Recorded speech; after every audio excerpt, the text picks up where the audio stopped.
জাতীয়তাবাদী যুবদলের ৪৭তম প্রতিষ্ঠাবার্ষিকী উপলক্ষে রূপগঞ্জ উপজেলা এলাকায় মুস্তাফিজুর রহমান দীপু ভূঁইয়ার নির্দেশে রূপগঞ্জ উপজেলা যুবদলের ভারপ্রাপ্ত আহ্বায়ক আমিনুল ইসলাম প্রিন্সের নেতৃত্বে বর্ণাঢ্য র্যালি বের করা হয়। র্যালিটি ভুলতা গাউসিয়া মার্কেট থেকে ঢাকা সিলেট মহাসড়ক হয়ে বিভিন্ন পয়েন্টে প্রদক্ষিণ করে। র্যালিতে এ সময় আরও উপস্থিত ছিলেন চনপাড়া ইউনিয়ন যুবদলের সহসভাপতি দীন ইসলাম, শামীম, ইকবাল, মুক্তার, আবু বকর, জয়নাল, জিয়া, সাইদ সহ বিভিন্ন ওয়ার্ডের নেতাকর্মীরা এ সময় উপস্থিত ছিলেন।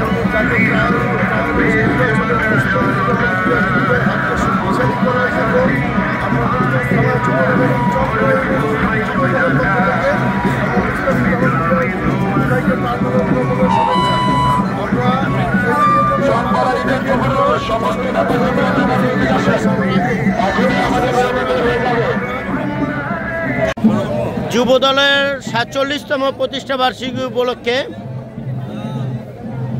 আপনাদের মূল উদ্দেশ্য কি এবং কোথা থেকে আসছেন আপনারা বলেন একটু।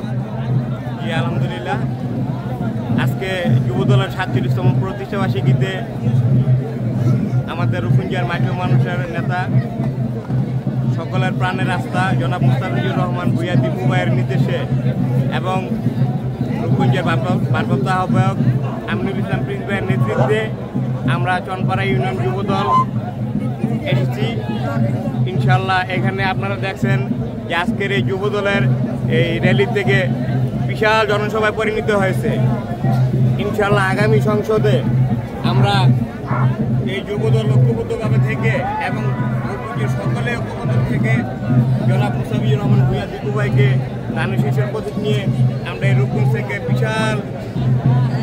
বিশালভাবে জয়যুক্ত করবো ইনশাল্লাহ। আমরা চনপাড়া ইউনিয়ন যুবদলের পক্ষ থেকে এসেছি। এখানে আমরা শত শত লোক নিয়ে আজকে এই প্রোগ্রামে অ্যাটেন্ড করেছি।